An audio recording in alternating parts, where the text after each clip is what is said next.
जिनके आरास होते हैं, जो अल्लाह वाले हैं सही मानों में, मैं उनकी बात करता हूं। हालांकि हमारे यहाँ ऐसे भी बहुत सारे मजार बना लिए गए हैं, कहीं बिल्ली का मजार है, कहीं घोड़े का मजार है, कहीं ईंट का मजार है, कहीं चादर का मजार है। खूब गंदा फार्म में चल रहा है, हम मजे से लोग कमा रहे और खा रहे हैं।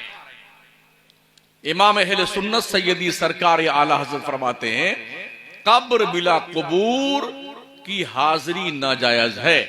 जहां पर कोई मुसलमान दफन न हो, घोड़ा, गधा, बिल्ली, चादर, कुर्ता, पजामा, ईंट, अल्लम बल्लम दफन हो और वहां पर जियारत करवाई जाए, तो ऐसी जगहों पे जियारत करने जाना भी हराम और नाजायज है। वहां फातिहा पढ़ना भी नाजायज और गुनाह है, और वहां जाके मन्नतें मानना भी नाजायज और गुनाह है।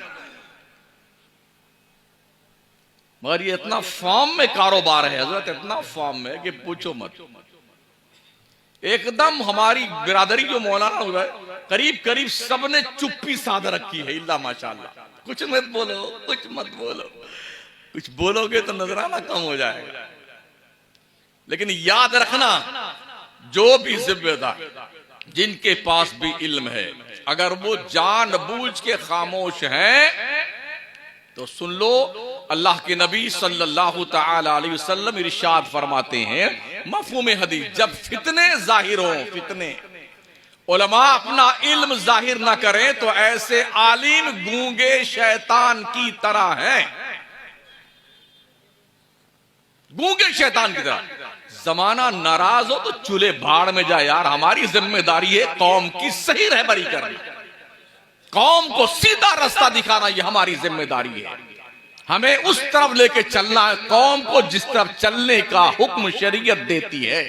हमें अपने नबी के आईन का लिहाज और पास करना रखना है, इसलिए कि हम इसी मकसद के लिए इल्म हासिल किए हैं। हमने इल्म थोड़ी इसलिए हासिल किया कि सेठ साहब राजी हो जाए, कमेटी राजी हो जाए, सेक्रेटरी राजी हो जाए, खजांची राजी, चूल्हे भाड़ में जाए सारे के सारे लोग। अगर ये दीनदार नहीं है तो हमें कुछ लेना देना नहीं ऐसे लोगों से। हमारी जिम्मेदारी है कि हम जहर को कंद नहीं कहते, शुगर के मरीजों को थम्स अप नहीं पिलाना, मिरिंडा नहीं पिलाना, और अटैक के मरीजों को चर्बी की बोटी मत खिलाना, ये हमारा काम है। अगर हमने अपनी ड्यूटी नहीं निभाई तो हमारे मुंह में आग की लगाम लगाई जाएगी, मरने के बाद जहन्नम की आग की लगाम। इसलिए हर जानकार आदमी को, आलिम को अपने इल्म को छुपाना नहीं चाहिए, चाहे कोई राजी हो चाहे कोई नाराज हो। हमें तो ये देखना हमारा रब हमसे नाराज नहीं होना चाहिए, हमारे रसूल हमसे नाराज नहीं होने चाहिए, हमें ये देखना है। तो इस तनाजुर में हमारी जिम्मेदारी बनती है, वली बनता कैसे है, आप उस डगर पे क्यों नहीं चलते हैं। मैं अक्सर लोगों से पूछता हूं कि आखिरकार जो वो लोग वली बने हैं, इनकी चौखट पे आपने भीड़ लगा रखी है, लेकिन आप वली क्यों नहीं बनने की कोशिश करते। वली बनने के लिए तकवा शर्त है, परहेजगारी शर्त है, अल्लाह से डरना शर्त है, अपने आप को मुनज़्ज़ा और मुबर्रा गुनाहों से रखना शर्त है, फिर कहीं अल्लाह का फैज़ाने करम जारी होता है। इसमें हमें अपने ख्वाहिशात को कुर्बान करना पड़ेगा। बुजुर्गों ने कैसे कैसे खाना खाया है।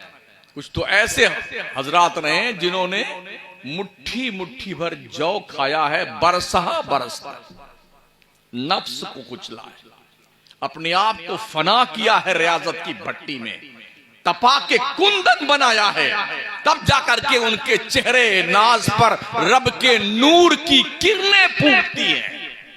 पहले तपाओ ना अपने आप को रियाजत की भट्टी में। लेकिन नमाज नहीं पढ़ेंगे, रोजा नहीं रखेंगे, अल्लाह के घर में नहीं आएंगे। वैसे भी सुन्नी हमारा नमाज बहुत कम पढ़ता है, हमारा सुन्नी नमाज बहुत कम पढ़ता है, और बस इसका बस चले ना तो कहां हमारा काम बनेगा, जाके वहां पड़ जाएगा, चाहे पेड़ हो, चाहे पौधा हो, चाहे खेत हो, चाहे खलियान हो। सुन लो कान खोल के, कोई कहीं कुछ नहीं होने वाला है। अल्लाह की दहलीज छोड़ दी ना, गए चूल्हे बाड़ में। वो बादशाह आजम है, उसका ऐलान है या यूहन्ना